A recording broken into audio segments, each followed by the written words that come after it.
what is money? How do banks work? How does credit work? What's fractional reserve banking? All these things we now know to be the biggest cons of the century, right? So I'm sitting there researching money for days and days and days. And then I get more mad because I'm like, whoa, money's trash and I don't have any. Now I'm really annoyed, right? I thought like everyone else did that, everyone puts their money in the bank and the bank takes some of other people's money and lends it out. I didn't know they invented it from the sky. I still at that point thought money was linked to gold. I didn't know nothing. So I'm learning all this stuff and I'm getting really angry. I'm like, now this is really annoying me. So anyway, I had a piece of paper there and I'm in my research phase and it start writing down some dude on YouTube. I don't know who he was, some dork. He was a pro gold guy. This is before, maybe Bitcoin was probably around then, but like early. He was a pro gold guy saying buy gold, buy gold, buy gold. And he was saying the difference between an asset, a liability, et cetera, et cetera. So I started trying to write down what I had. I was like, I have an apartment, I have a BMW. I'm in good shape, but I already use that for fighting. What can I do? I can play chess. I'm just writing down the things I have and what I'm good at. And then I kind of realized, I was like, I've got like 8 girlfriends. But because I was traveling the world, and if you win, you get a ring girl. It's kind of like she's banging the winner, right? You win a world title, you get to choose the ring girl you want. It's pretty easy, right? So I had a girlfriend in Slovakia, I had a girlfriend in France, I had a girlfriend in England, all these girlfriends. Do they know about each other? No. Okay. But they find out pretty soon. So I had all these girlfriends, so I'm like, maybe I could open a strip club and like be a pimp, and, be a gangster about it, And then that opening strip club that's literally the first thing you thought about was opening a strip club? Well, I thought I have these beautiful girls. How can this is before like Twitch existed. So I was like, what can I do with these hot girls? I was like, it's just an asset, right? There's these girls and a lot of them were messaging me.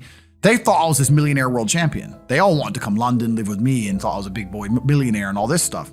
So it's like they do because of social media. Well, partially because of that, and also because they met me. I turn up, I fight, I win the world title, I leave. We're texting each other. They assume I'm this big boy, right? So I'm kind of like, what am I gonna do? What am I gonna do? I thought, man, I investigated strip clubs, way too much money. But this asset class of beautiful women was kind of on my mind for a few days. And then by absolute coincidence, I stumbled upon somewhere on the internet. I was on one of those websites where you used to download like free games and bullshit from. And in the corner somewhere it said, hot girls want to talk to you now or something. I said, hot girls. So I clicked on that, not because I was interested, but because I thought I have hot girls. And it was one of those webcam websites. And I was like, so these girls sit here and talk to dudes for money. So I'm gonna get my girls to sit. And they're naked, they're just talking. How does it work? It's 50-50. I mean, it depends on the girl, depends what she wants to do. But the majority of the job is not based around being naked. The majority of the job is based around being entertaining and being easy to talk to. And the guys who are talking to you need to find you, that you need to remember their name, remember their dog's name. You have to be smart. And you put it in the market and just leave it there and never add anything to it. If you leave it in the market and you're only being charged 1% in fees, at retirement 35 years later, you got $762,000 from that 100. Never added a dime. It grew that much. Wow. But if you pay 3% in fees, which is the average most people are paying, when you ask people what they're paying, they don't know, or they say 1%. Because when you hear about fees, let's say a mutual fund fee, you'll always hear 1%. That's the expense ratio. There are 17 other fees.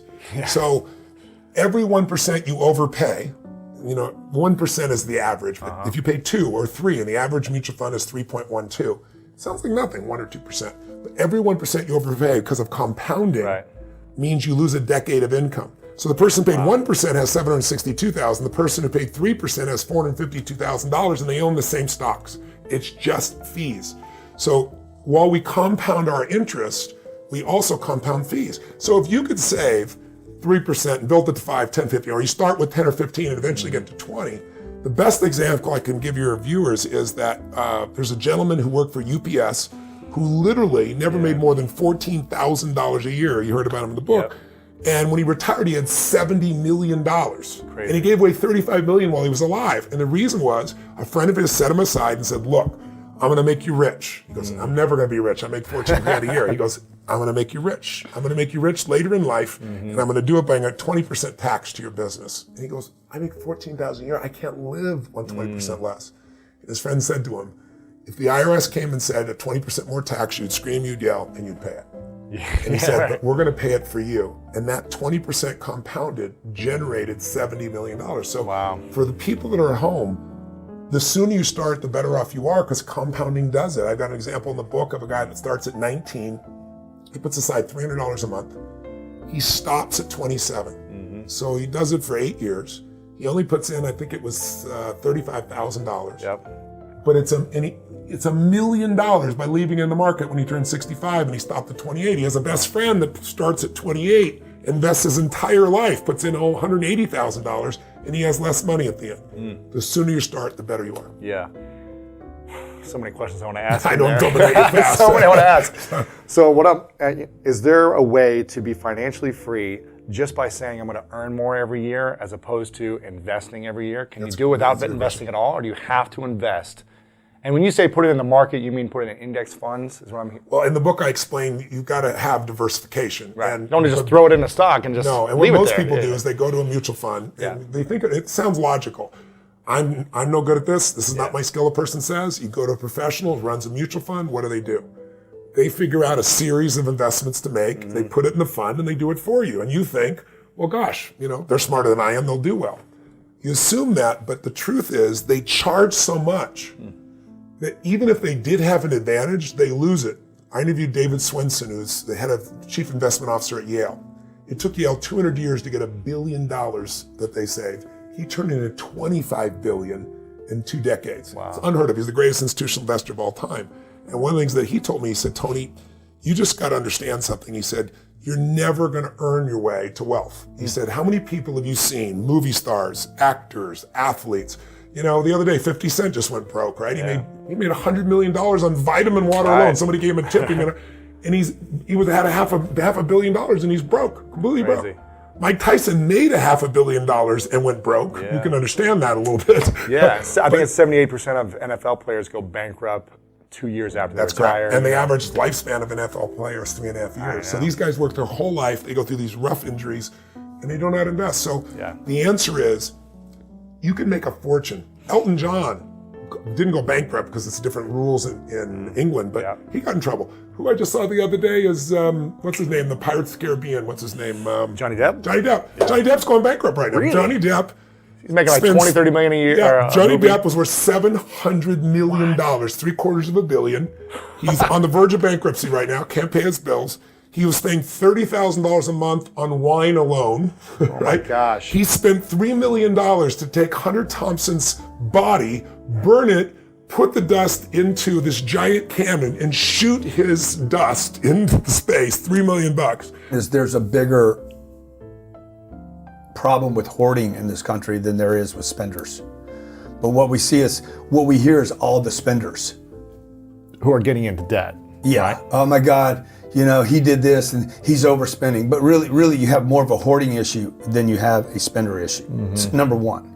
I think people err more on saving and not knowing how to use money than they do on buying Richards and Lambos, even though you see all that around LA. And I know these people are, I walk into Vegas and I sit down at a table in Vegas and I know the 3 guys playing, they're playing 10 times more than I am. They're playing $2,000 a hand, I'm playing $25. I'm like, I know I'm in a better position to play what they're playing for, but I can't do it. So what the advice I would give people is I would just assume that everything you know about money is incorrect. Everything. Every single thing you know just about assume money. it so you can get back to where? So that you can actually have a clean board to operate from. Because if you go out right now and try to stack new information, financial literacy on top of a toxic foundation, it's all going to get all. That's why when I tell people don't go buy a house, everybody freaks out. They're like, that can't be right. That can't be right. Why? Because that's what you've been told to buy a house your whole life. Because the banks want you to buy a house. Now everybody just heard that's going to say, I just saw you buy a house in Malibu. Right. I can do anything I want now. Right. Here comes the arrogance. But I'm in a position now, if I want to buy that house in Malibu, I can. But on the come up, buying a house is not what you should do. You should, 1, I would scrape off that you don't know anything. 2, I would invest everything you can in you. It's tax deductible. You never lose it. the person's personal appreciation will always be bigger than any other asset class. I love that. Okay, Bitcoin can't match it. Real estate can't match it. My personal asset appreciation will always. It is infinite. You know, who knows? I could be the next male Oprah.